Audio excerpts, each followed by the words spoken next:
There was a great story that's put out by The Athletic. Manny Navarro wrote it, and it's long. There's a lot of information in it, but I'm going to tailor it towards the LSU side, obviously, for our audience. It's about recruiting as it relates to 4 or 5-star recruits, 3-star recruits, and then what they end up doing in the NFL draft. And I found it fascinating, as I do most of the time when these come out. All of these numbers are from the 24/7 Sports Composite. So it went one place instead of aggregating everything. Now, the composite does do aggregating, but it's not like they're not cherry picking numbers here. They're just going straight off the 24/7. And so we'll start big picture here. Blue chip recruits still overwhelmingly are drafted higher than the rest of the crew. Even in the transfer portal era, still blue chip recruits are very, very much more likely to be selected. This is taking into account 5 NFL drafts, the last 5. Only 7 players who were not ranked at all in the 24/7 Sports Composite, which is 4%, were taken in the first round of the draft. That only happened 7 times in 5 years. Now, you look at the high-end players, on average, they're like 32 5-stars, and somewhere in the draft cycle between 300 to 400 4-star recruits. And you're talking about 5-star recruits make up 26% of the first round.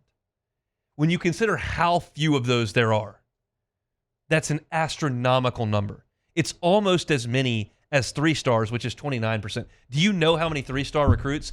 Every single recruit that signs with Purdue and Arkansas and Washington State and UCLA and Cal and who, like, they're all 3-stars. And there's 25 5-stars a year, 25 stars a year, and they're almost equal as far as going in the first round. This is undeniable that you still have to have those types of guys. It doesn't dismiss the transfer portal, but I think to completely push away from getting 5-star recruits out of the high school level would be a big, big mistake. Now it goes into the states, and I'm getting to LSU here in a second, but into the states, the most draft picks, Texas, second most Florida, third most Georgia, and fourth most California. Those are always the big 4. Population, football, the whole deal, weather. Louisiana's 5th. Louisiana has had more draft picks than the state of Ohio, which really surprised me a little bit. It's by 4. And Louisiana has had 49% of those be blue chip recruits, Ohio 39%. Now, there are more smaller schools in Ohio, and so I think there's some development going on more so at, Akron or Ohio or one of those, as opposed to the FCS schools or Tulane or Louisiana Tech. But Louisiana coming in 5th, I think is really impressive. Now, one of the things I wanted to look at is position. I thought that was cool. And I wanted to look at wide receiver first. And they give in the 5-year run, like a school for every position. Alabama's quarterback, Michigan and Texas at running back. And then you go to wide receiver. Ohio State has had 5 first-round picks at wide receiver over the last 5 years.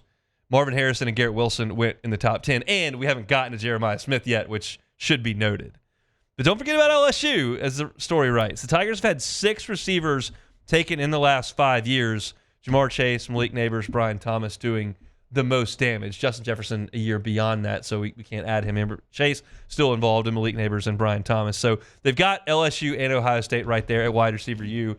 And there was a time where I thought that the whole DBU moniker was, who cares? Florida, Ohio State, LSU, whatever.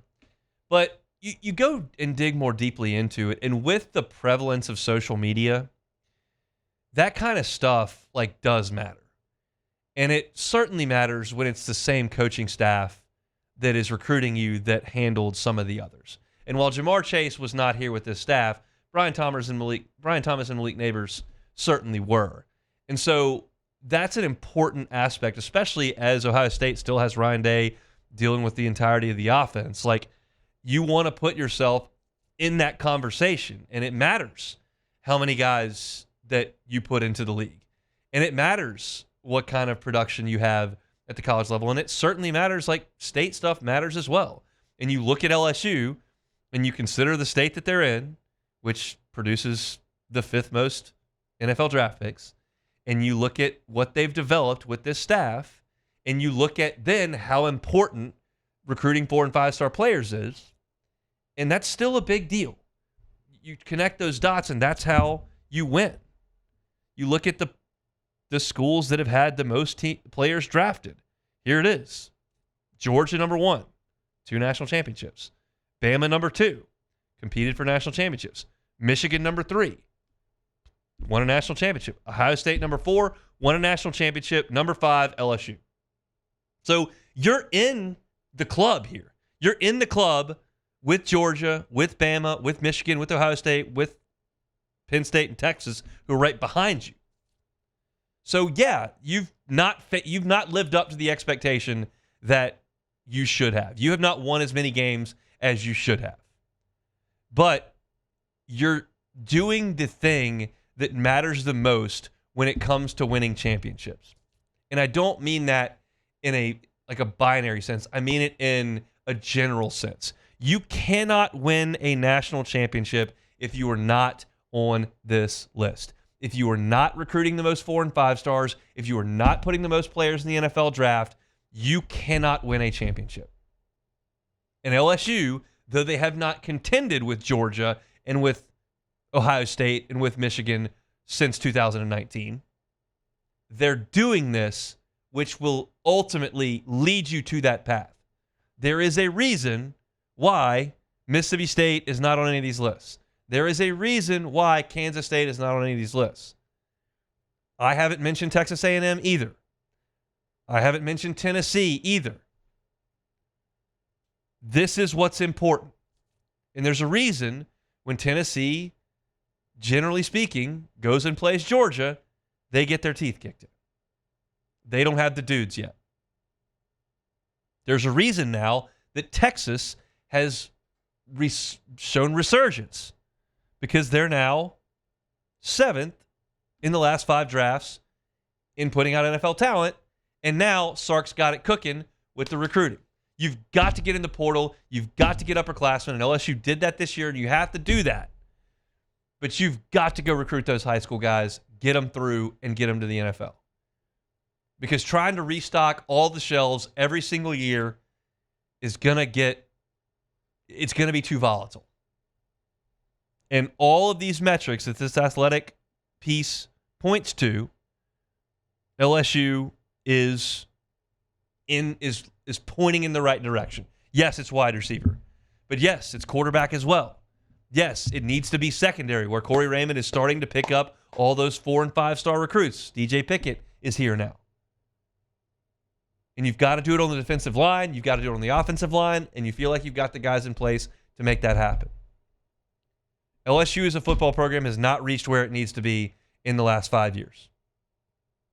But they're doing the thing that is the greatest indicator of getting back to where they need to be. And that is a very, very encouraging thing from this story on The Athletic.